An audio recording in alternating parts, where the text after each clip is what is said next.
धाराशिव शहराला नगरपालिकेला नगरोत्थान योजनेअंतर्गत 140 कोटी रुपये रस्त्याच्या कामासाठी मंजूर झाले होते।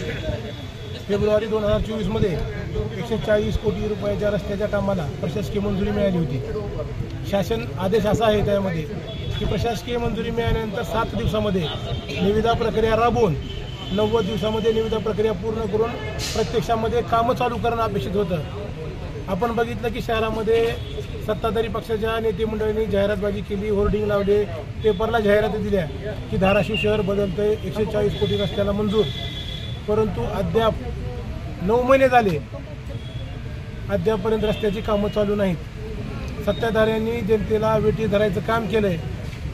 मग आपण बघतो की शहरामध्ये रस्त्याची फार दुरावस्था झालेली आहे, अपघात झालेले आहेत, खड्ड्यामध्ये एका तरुणाचा मृत्यू देखील झाला।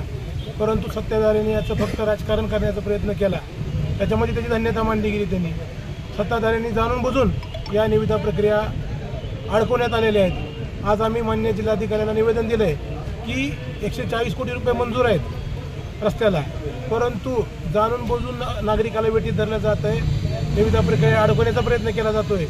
तर ही निविदा प्रक्रिया कोण अडवतंय यासाठी आम्ही माननीय जिल्हाधिकाऱ्यांना मागणी केलेली आहे की नगरपालिकेचे मुख्याधिकारी यांची नार्को टेस्ट करावी। त्यांची नार्को टेस्ट केल्यानंतर लक्षात येईल की हे कामं कोण होऊ देत नाही। जवळपास 140 कोटी रुपये मंजूर आहेत, 59 DP रस्ते मंजूर आहेत। हे कामं जाणून बुजून कोण अडवतंय ही मुख्याधिकाऱ्याची नार्को टेस्ट केल्यानंतर शहरवासियाला कळत। वास्तविक पाहता 3 महिन्यामध्ये निविदा प्रक्रिया पूर्ण होऊन कामं चालू होणं अपेक्षित होतं। आज तब्बल 9 महिने झाले तरी देखील निविदा प्रक्रिया उघडण्यात आलेली नाही। सत्ताधारी मंडळीकडून जाणून बुजून अडवून ठेवण्याचा प्रकार आहे।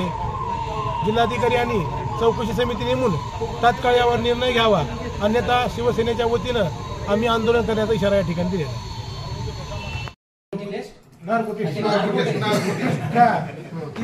या निविदा प्रक्रियेमध्ये कोण आडकाठी आणतंय? जर शिव मॅडमची नार्को टेस्ट केली तर त्या माध्यमातून कळेल किंवा शहरातल्या जनतेला कोण वेठीत धरतंय। रस्ते मंजूर असताना, निधी मंजूर असताना जाणून बुजून नार्को टेस्ट साठी तर तुम्हाला म्हणजे दिल्लीला परवानगी आम्ही तुमच्या मार्फत येणार, तुम्ही परमिशन मागायची आणि जर मी आली परमिशन तर साहेब लोकांना पण कळत की एवढे रस्ते मंजूर असताना 140 कोटी रुपये मंजूर आहेत रस्त्याला, काम झाली पाहिजे। आडकाठी कोण आणते शहरातल्या लोकांना माहिती करायला पाहिजे। ठीक आहे ना, मी शासनालाही पाठवू, त्याच्यामध्ये काही प्रॉब्लेम नाही। मी सीओशी पण बोलतोय, माझ्याकडे जास्त दिवस चार्ज नसणार, पण मी सीओशी बोलतो, मलाही माहिती होतं मुद्दा। कारण हे आहे सदर मुद्दे जे आहेत ते म्हणजे पहिल्यांदा नाही, म्हणजे याच्या अगोदर 2-1 ठिकाणी जे आहे तो म्हणजे चर्चा झाली होती। तर मी जे नगरपालिका मुख्य अधिकारी आहे त्यांच्याशी बोलतो, त्यांना काय करा, चौकशी समिती नेमा की निविदा प्रक्रिया कधी प्रसिद्ध झाली, कधी क्लोज झाली, ओपन करायची मुदत कधी होती, का ओपन केली नाही, अशी समिती नेमून तेही करू। अगोदर काय करतो, अगोदर जे आमचे नगरपालिकाचे प्रशासन अधिकारी आहे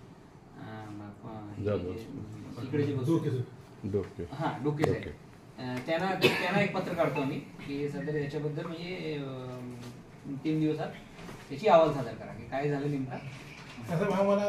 महाराष्ट्रातील ताज्या बातम्या पाहण्यासाठी आमच्या YouTube चॅनेलला सबस्क्राईब करा। इंस्टाग्राम आणि फेसबुकवर हा व्हिडिओ पाहत असाल तर फॉलो करायला विसरू नका। धन्यवाद।